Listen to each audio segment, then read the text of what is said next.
Eric Horn here with Maddie Lee after the Thunder's 122-116 win over the New Orleans Pelicans. Maddie, Thunder wins their fourth game in a row. They do so, I wouldn't say necessarily poorly, but they probably should have won by more. They should have won by more considering that the Pelicans were missing so many key players tonight. Anthony Davis, Julius Randle, Etuan Moore, Nikola Mirotic. Thunder let the Pelicans hang around in this game way longer than they should have. They did, yeah. I mean, you saw a very strong first three quarters, even though at the end of the first quarter it was a tie game. But really let the Pelicans get back into it in that fourth.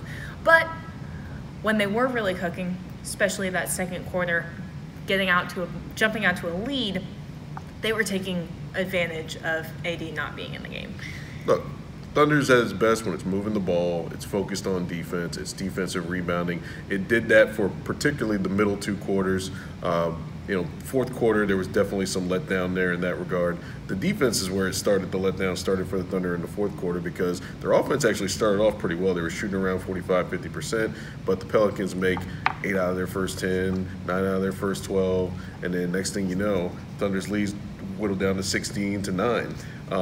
It's kind of a concern at this point that the Thunder tends to play down to its competition. Knicks excluded because the Knicks are essentially a G League team, but the Thunder hasn't played as well against the bad teams as we saw earlier in the season in the last couple of weeks.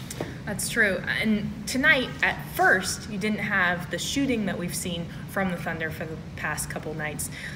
As you mentioned, it picked up towards the end of the game.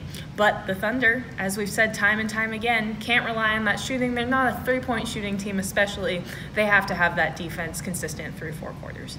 Oh, but the shooting was there in the end. Terrence Ferguson starts off slow. He ends up getting to 14 points. The ball moved well for the Thunder for a majority of the game. They end up with 33 assists. That's their second highest number the entire season. But only 6 of those assists come in the second. Actually, correction, that's not true. They had about they had 21 assists at halftime.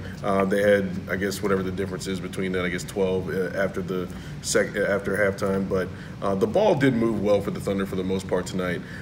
They hit their three-point shots again, shooting in the mid-40s from three. The Thunder continues to roll in terms of their three-point shooting. They're shooting from the perimeter, something that, frankly, we're not used to seeing. No, and it's really picked up since they had that lull in defense. They started shooting really well, and over the past few games, we've seen their defense catch up. Tonight, that was true for the first three quarters. Next up for the Thunder, big one, Sunday night. I am all over the place. Sunday night against the Eastern Conference leading Milwaukee Bucks. Where's my head today? I don't know. And Sir Giannis. Sir Giannis.